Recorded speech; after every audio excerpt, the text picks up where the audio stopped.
Bonsoir à tous, bienvenue sur D8 pour cette nouvelle édition de Voyage au bout de la nuit.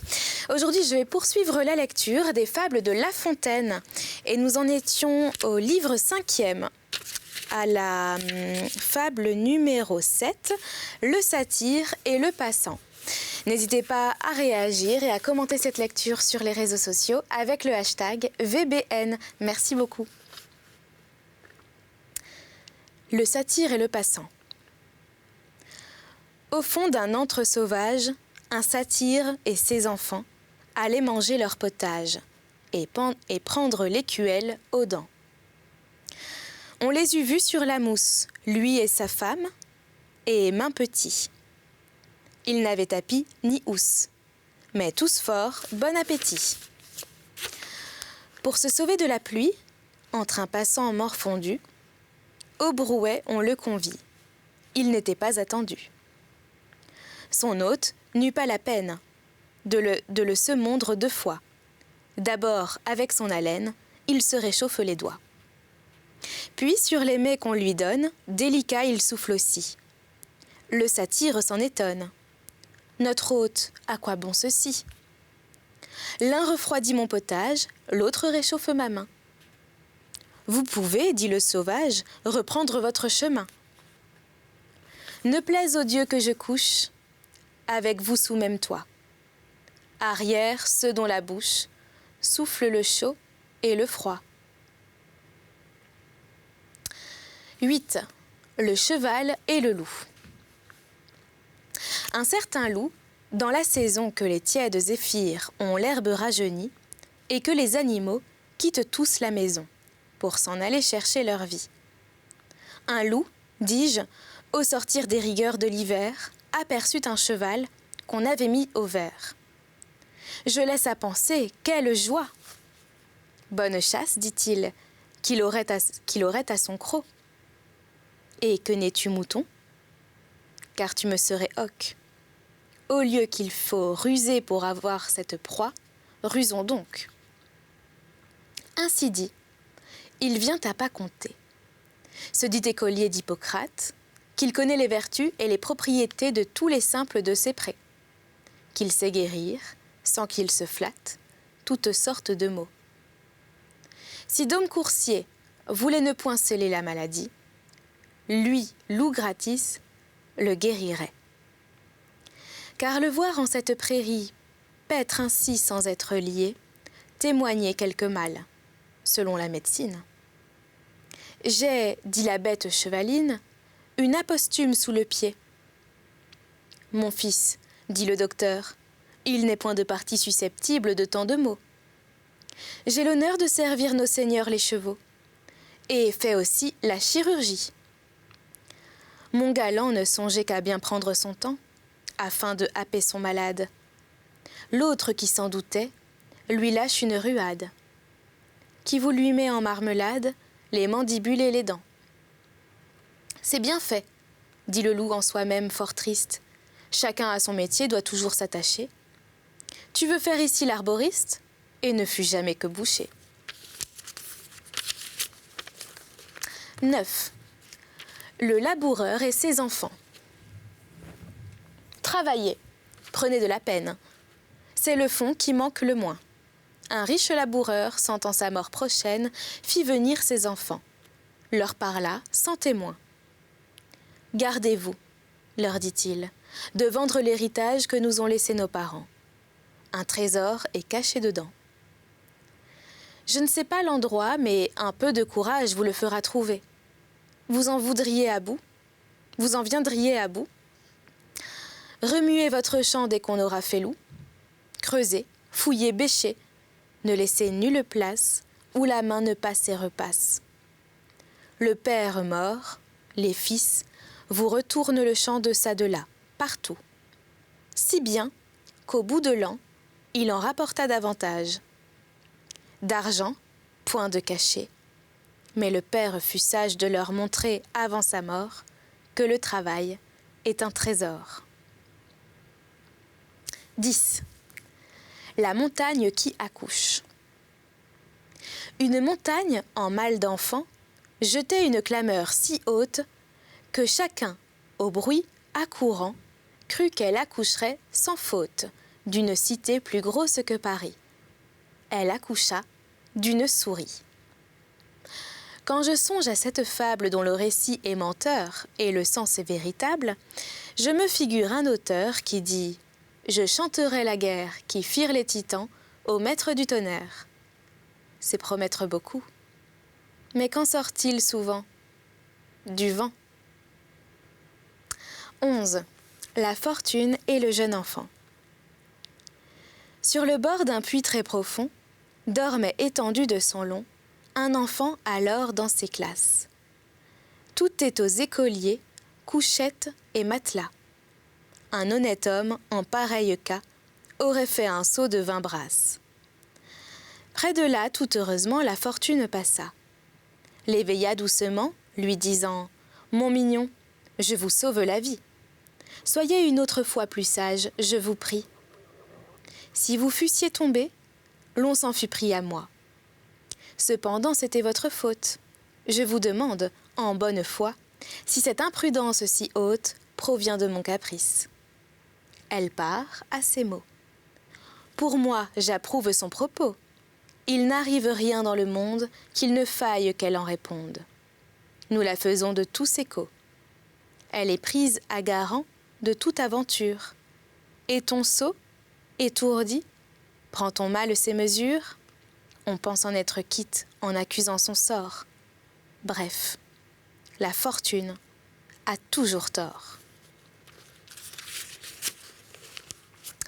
12. Les médecins. Le médecin, tant pis, allait voir un malade, que visiter aussi son confrère, tant mieux. Ce dernier espérait, quoique son camarade soutint que le gisant irait voir ses aïeux.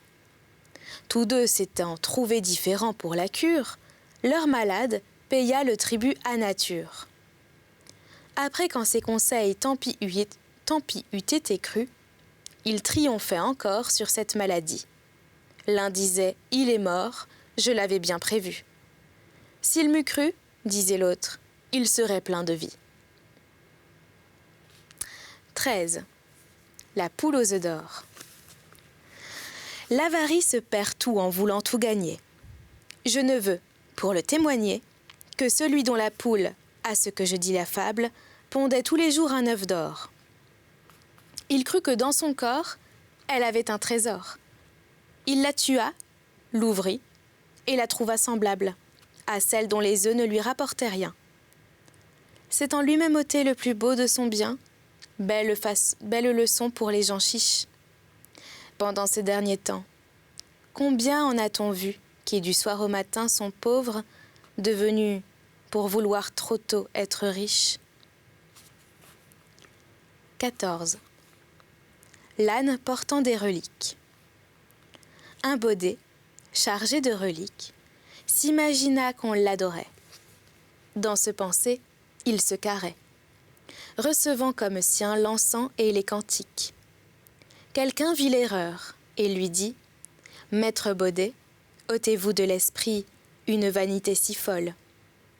Ce n'est pas vous, c'est l'idole à qui cet honneur se rend et que la gloire en est due. D'un magistrat ignorant, c'est la robe qu'on salue. » 15. Le cerf et la vigne.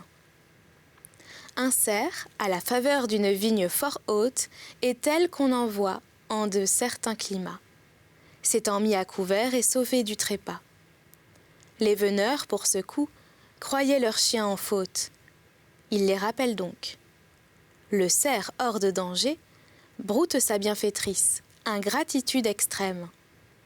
On l'entend, on retourne, on le fait déloger.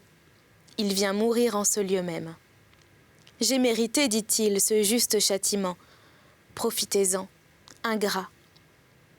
Il tombe en ce moment. La meute en fait curer. Il lui fut inutile de pleurer au veneur à sa mort arrivée. Vraie image de ceux qui profanent l'asile, qui les a conservés. 16. Le serpent et la lime.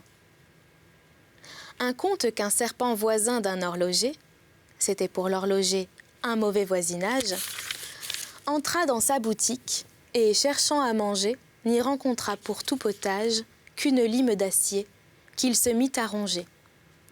Cette lime lui dit, sans se mettre en colère, « Pauvre ignorant, et que prétends-tu faire? Tu te prends à plus dur que toi? Petit serpent à tête folle, plutôt que d'emporter de moi seulement le quart d'une obole, tu te romprais toutes les dents.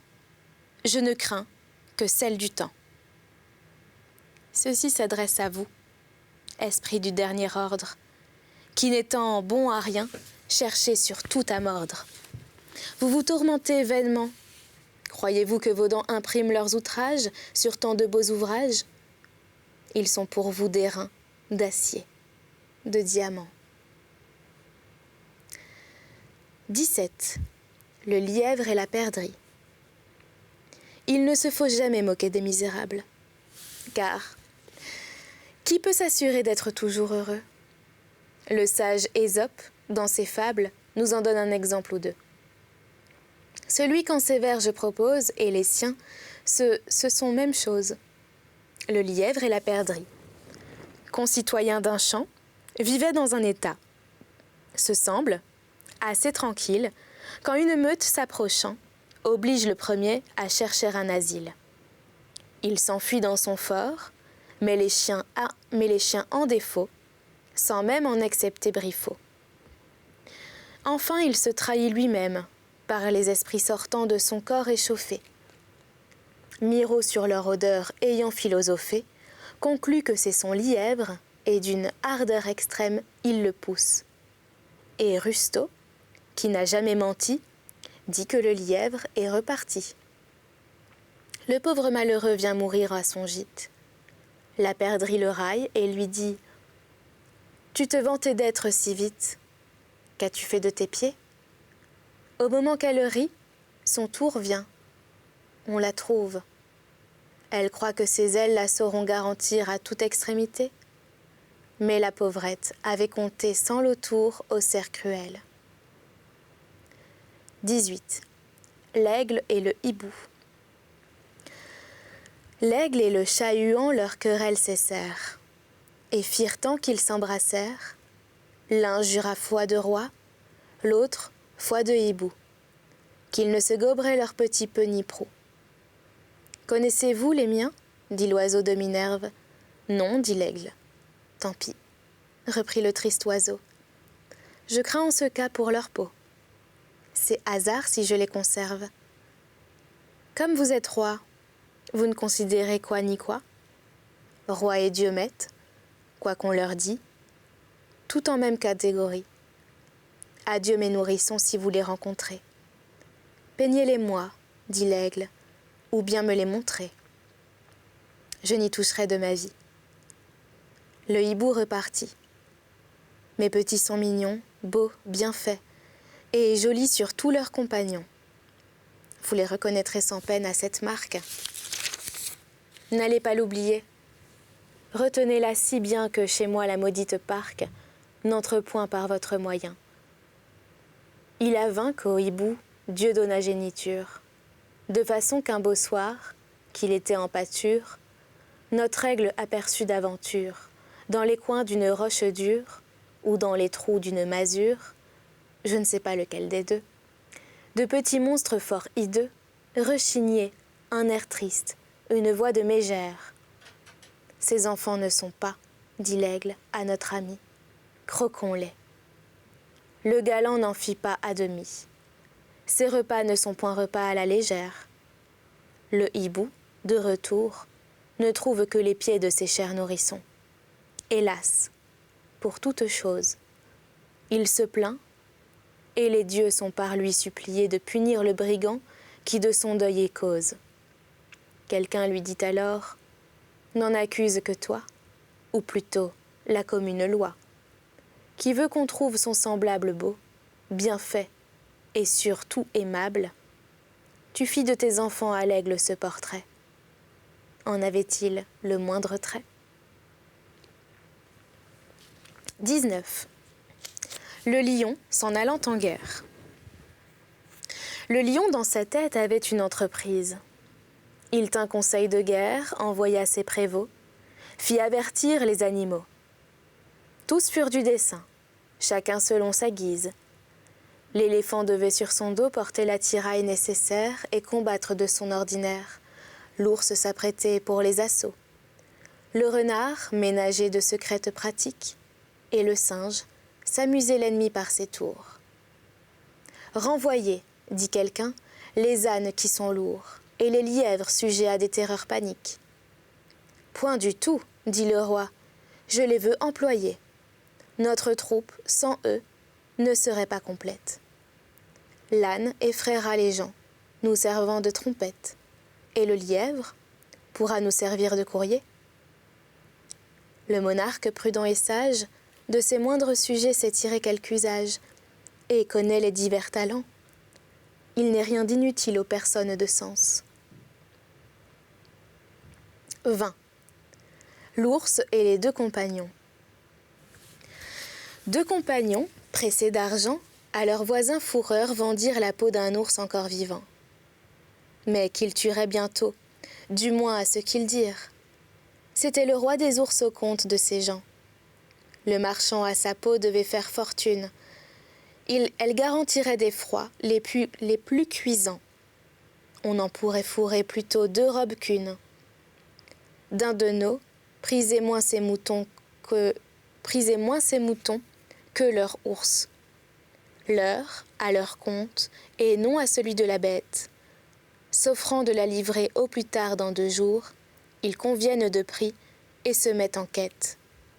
Trouve l'ours qui s'avance et vient vers eux au trot. Voilà mes gens frappés comme d'un coup de foudre. Le marché ne tint pas, il fallut le résoudre. D'intérêt contre l'ours, on n'en dit pas un mot. L'un des 2 compagnons grimpe au faîte d'un arbre. L'autre, plus froid, que n'est un marbre, se couche sur le nez, fait le mort, tient son vent. Ayant quelque part ouï dire que l'ours s'acharne peu souvent sur un corps qui ne vit, ne meut, ni ne respire. Seigneur ours, comme un sot, donna dans ce panneau. Il voit ce corps gisant, le croit privé de vie, et de peur de supercherie, le tourne, le retourne, approche son museau, flaire au passage de la laine. C'est, dit-il, un cadavre, ôtons-nous, car il sent. À ces mots, l'ours s'en va dans la forêt prochaine. L'un de nos 2 marchands, de son arbre descend, court à son compagnon, lui dit que c'est merveille qu'il n'ait eu seulement que la peur pour tout mal. Eh bien, ajouta-t-il, la peau de l'animal. Mais que t'a-t-il dit à l'oreille? Car il s'approchait de bien près, te retournant